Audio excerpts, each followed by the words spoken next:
Picture this. It's late at night. You're lying in bed, the glow of your phone screen inches from your face. You open your banking app, partly out of habit, partly out of a lingering sense of dread. But tonight, something is different. There it is, that magical number, $20,000. For the first time in your life, your savings start with a 2, followed by 4 beautiful zeros. You stare at it a little longer than you'd like to admit. You feel a tiny bit taller. You feel safe. After years of living paycheck to paycheck, struggling to make ends meet, you feel like you finally crossed the finish line. But here is the cold, hard truth that no one tells you. The moment you look safe on paper is the exact moment you become a target. In the world of finance, $20,000 isn't the end of the story, it's the beginning of a much more dangerous game. When you hit this milestone, a profound shift happens inside your brain. It's an identity crisis you didn't see coming. For years, your mind has been in survival mode, constantly asking, "Can I afford coffee today?" Or, "Will my card decline at the grocery store?" But at 20,000, your brain flips a switch from "I'm drowning" to "I might actually be okay."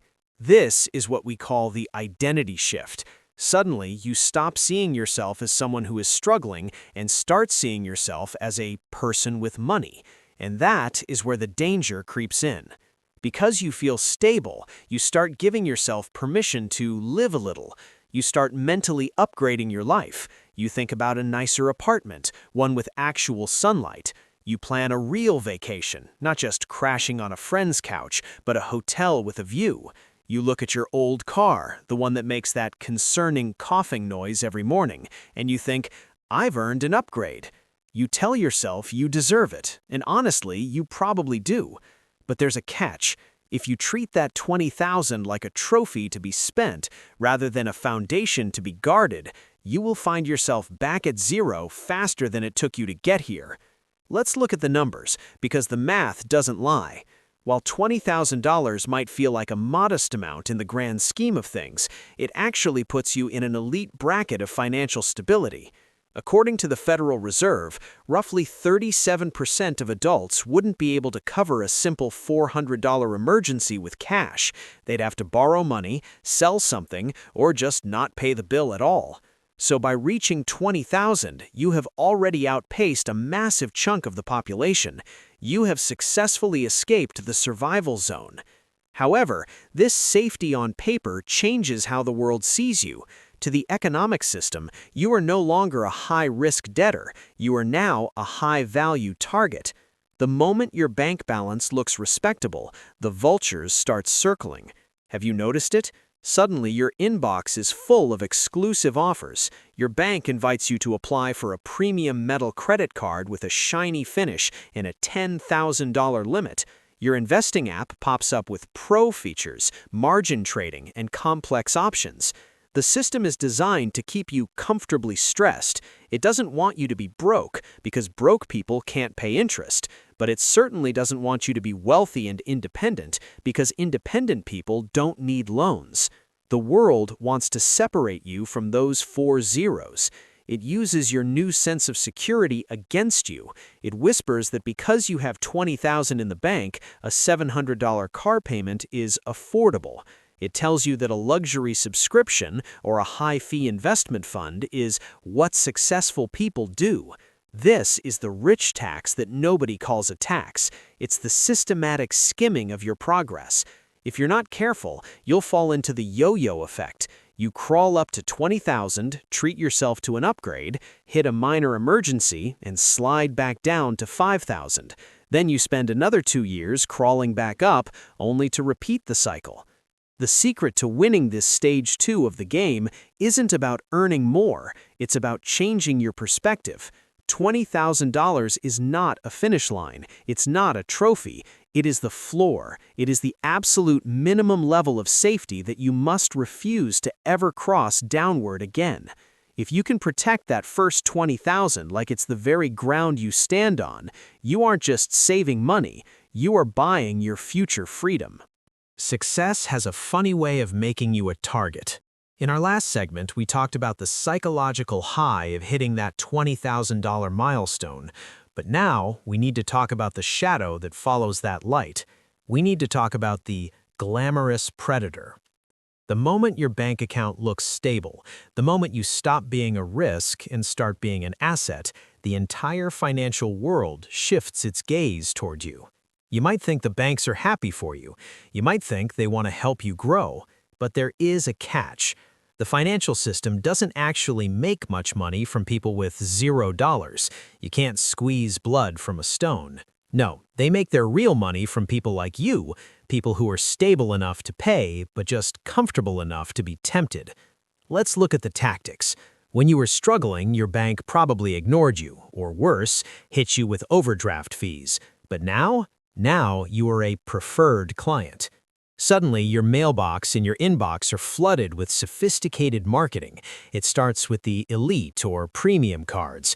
They aren't just plastic anymore, they're heavy, shiny metal. They come with exclusive airport lounge access and point systems that require a PhD to understand.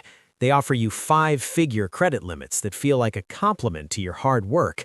But ask yourself, why now? Why didn't they offer this when you actually needed the help? Because these cards are designed to pull you into a high-consumption lifestyle. They want you to feel like you've arrived, so you'll start spending like someone who has arrived. They're dangling a golden carrot, hoping you'll sign a long-term contract that keeps you tethered to them for years. Every reward is simply a hook designed to turn your liquid cash into their predictable interest income. Then there is what Joe calls the rich tax.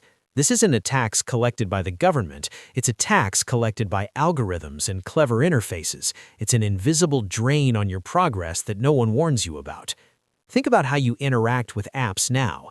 Because your balance is higher, travel sites might start showing you the recommended 4-star hotels by default instead of the budget options.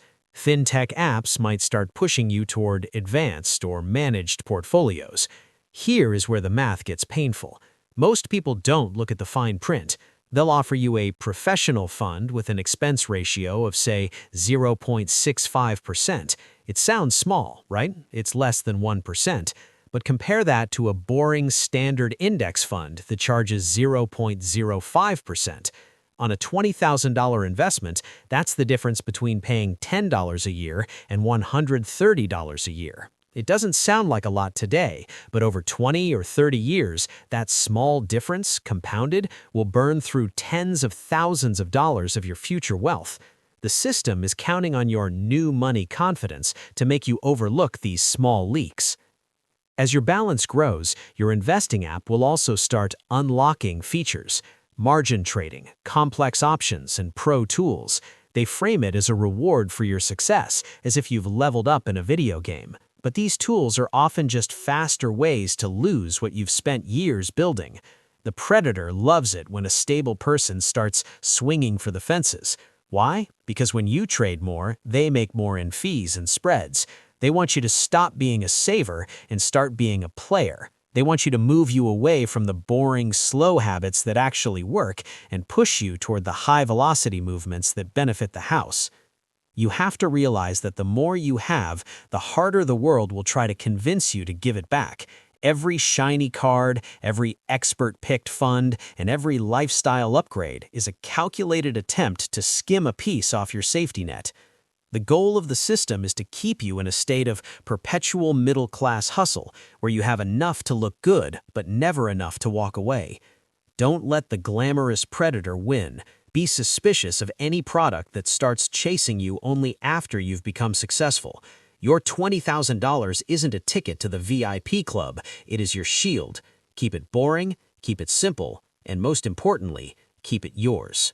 Have you ever felt like you're running on a financial treadmill?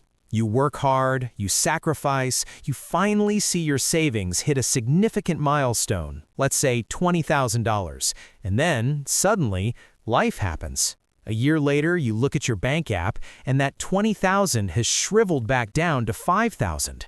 You aren't lazy. You haven't been reckless. In fact, you can justify every single dollar that left your account.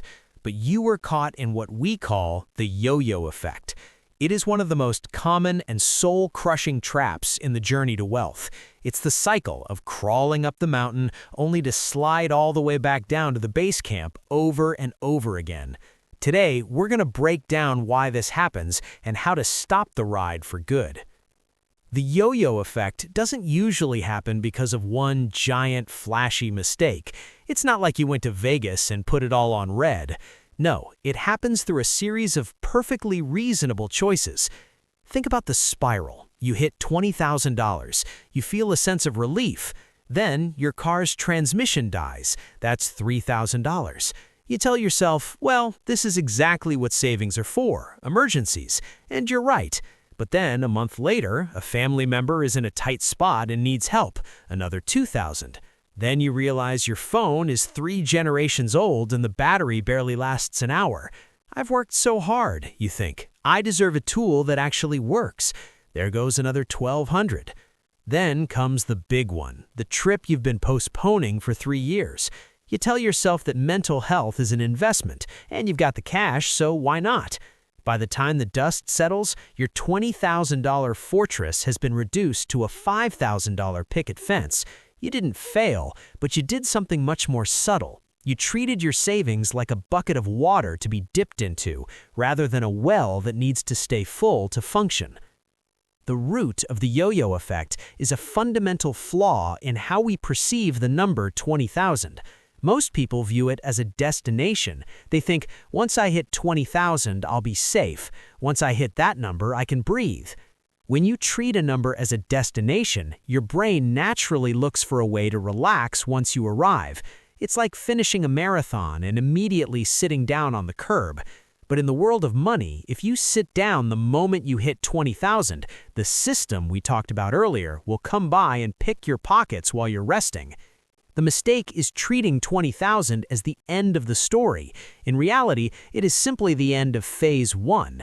If you don't have a plan for phase 2, you will default back to the habits of phase 1. This is how people spend an entire decade stuck in the same financial bracket. They spend 2 years saving, 1 year spending, and another 2 years rebuilding. They are on a financial roller coaster that never actually moves forward. It just goes up and down in the same spot. So how do you break the cycle? You have to stop seeing 20,000 as a destination and start seeing it as a floor. A floor is a boundary you refuse to cross downward. Imagine you are building a house. Once you pour the concrete for the first floor, you don't dig it up just because you need some gravel for the driveway. You leave it alone. You build on top of it. From this moment on, your sanya, or your floor, is your new zero. If your floor is $20,000 and your bank balance says $21,000, you don't have $21,000. You have $1,000. That $1,000 is all you have to play with. The $20,000 below it doesn't exist for shopping, it doesn't exist for upgrades, and it certainly doesn't exist for justifiable impulses. The yo-yo effect is designed to keep you in the middle class forever. It's a trap of good enough. It keeps you just stable enough to survive, but never stable enough to be free. If you want to break out, you have to be colder with your math than you are with your emotions. You have to stop spending your progress.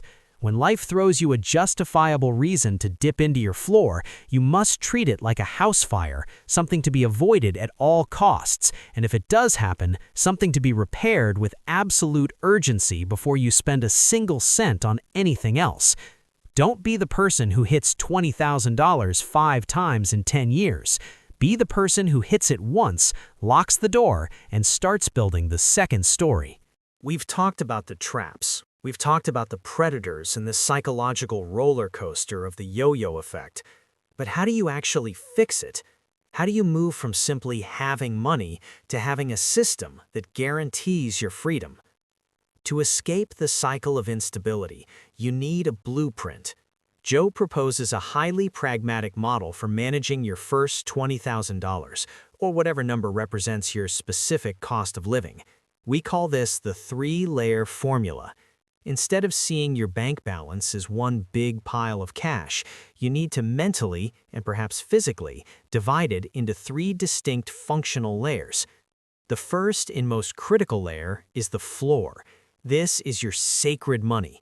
It is the absolute foundation of your financial life, and it must be treated as untouchable. What does this layer represent?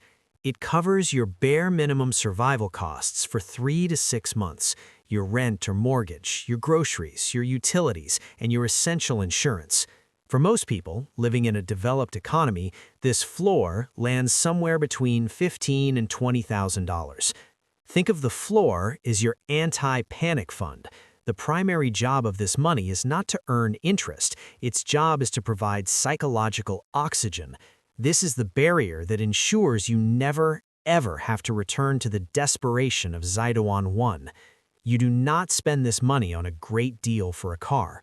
You do not spend it on a flash sale for a flight to Europe. You only touch this in the event of a true catastrophe, like a total loss of income or a major medical emergency. When you have a solid floor, you stop making decisions out of fear and you start making them out of strength. Once your floor is firmly in place, every dollar you save after that moves into layer 2, the growth layer. This is where the magic of wealth building actually begins. Many people make the mistake of trying to invest before they have a floor. That's like trying to build the roof of a house while the ground is still shifting. But once you have that $20,000 foundation, your investment strategy changes. In layer 2, your money has a job. It needs to go to work so you don't have to. Joe suggests putting this money into low-cost, boring index funds. Why? Because this is where the math starts to move the needle.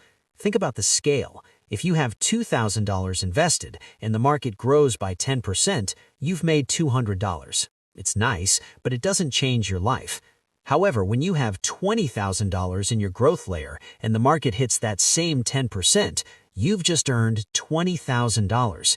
For many people, that is the equivalent of 2 entire months of hard labor earned while they were sleeping.